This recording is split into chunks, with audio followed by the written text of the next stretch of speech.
Hello friend, জিভে জল চ্যানেলেই তোমাদের সকলকে স্বাগত। আজ আমি সবার প্রিয় এনেছি এখানে সাদা আলুর তরকারি, যেটা লুচি পরোটা সকলের সাথে খুব ভালোভাবেই যায়। তাহলে চলো রেসিপিটা শুরু করা যাক। তো সবার প্রথমে আমি এখানে একটু আদা নিয়ে নিলাম, আর নিয়ে নিচ্ছি 3টে কাঁচা লঙ্কা আর কিছুটা পরিমাণ গোটা গোলমরিচ। তো এর একটা মিহি পেস্ট আমি বানিয়ে নিয়েছি।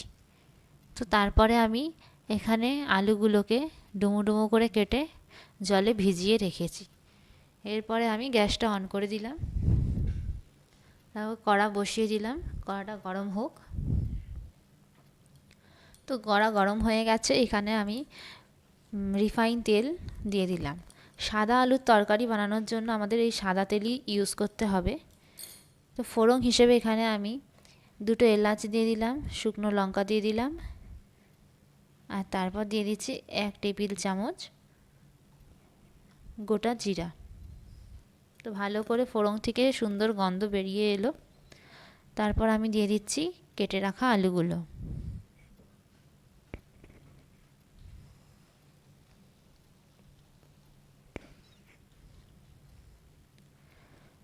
আলুগুলো দিয়ে আমি ভালো করে নাড়াচাড়া করে নেব।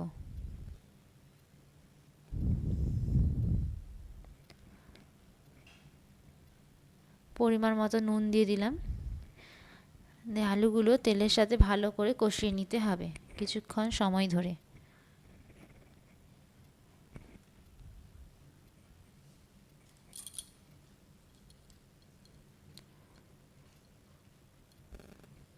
ভালো করে কষিয়ে নেওয়ার জন্য আমি একটু চাপা দিয়ে কিছুক্ষণ হতে দেব।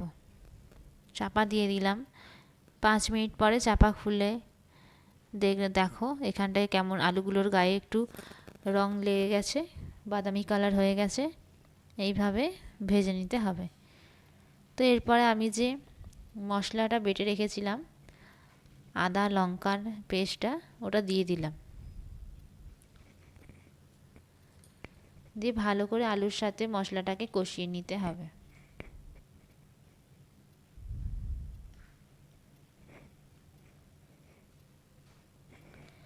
আমার মতো করে একবার বাড়িতে বানিয়ে দেখবে, খুব ভালো হয় খেতে।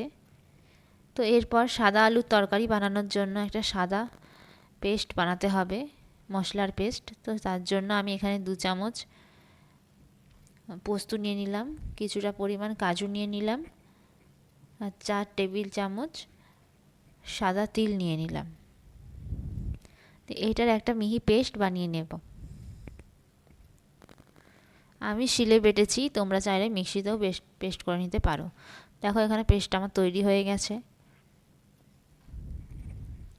আবার দেখো রান্নায় চলে এলাম। তো ভালো করে আলুর সাথে কষানো হয়ে গেছে মশলাটা। একটু জল দিয়ে দিয়ে কষাতে হবে, কারণ কড়াতে না হলে লেগে যাবে।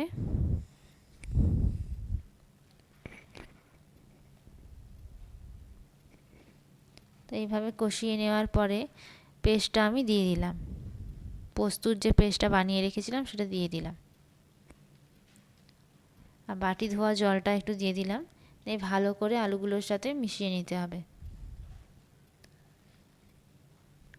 যেহেতু কাজু বাদাম আছে, তো ভালো করে লো ফ্লেমে এটা কষিয়ে নিতে হবে, না হলে লেগে যেতে পারবে। জল দিয়ে দিয়ে বারে বারে কষিয়ে নিতে হবে।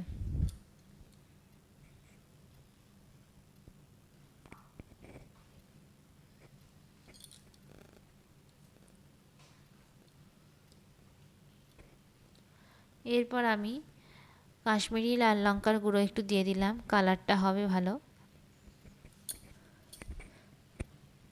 আর একটু জল দিয়ে দিলাম। আবারও ভালো করে প্রত্যেকটা মশলা দেওয়ার পরে পরেই ভালো করে মিশিয়ে নিতে হবে। দেখো এখানে কি সুন্দর তেল ছেড়েছে। এরপর আমি জল শুধু অ্যাড করব না, একটু জল, গরম জলের মধ্যে পাউডার দুধ দিয়ে দিলাম, আমুলের পাউডার দুধ দিয়ে দিলাম, আর তাতে কিছুটা একটুখানি ময়দা দিয়ে দিলাম। দিয়ে ময়দা দিয়ে ভালো করে মিশিয়ে নিচ্ছি। এই জলটাই আমি এবার রান্নাতে ব্যবহার করব।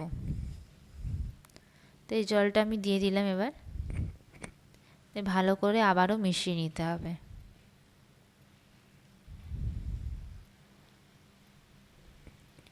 তো মিশিয়ে নেওয়া হয়ে গেছে।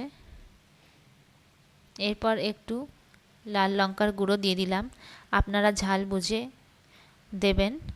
আমার মনে হয়েছে একটু ঝাল দরকার, তাই আমি আবার দিলাম। দিয়ে ঢাকা দিয়ে দেব আলুগুলো সেদ্ধ হওয়ার জন্য। তো 5-10 মিনিট পরে ঢাকা খুলে দেখুন আমার অনেকটা আলু সেদ্ধ হয়ে এসেছে, রান্নাটাও প্রায় হয়ে এসেছে। কত সুন্দর দেখতে হয়েছে, আর খেতেও কিন্তু খুব সুন্দর হয়েছে। তো এবার আমি ঢেলে নিচ্ছি একটা বাটির মধ্যে। ভিডিওটি ভালো লাগলে লাইক, কমেন্ট, শেয়ার করো আর সাবস্ক্রাইব করে রাখো আমার এরকম নিত্য নতুন ভিডিও পাওয়ার জন্য। Thanks for watching my video. Tata.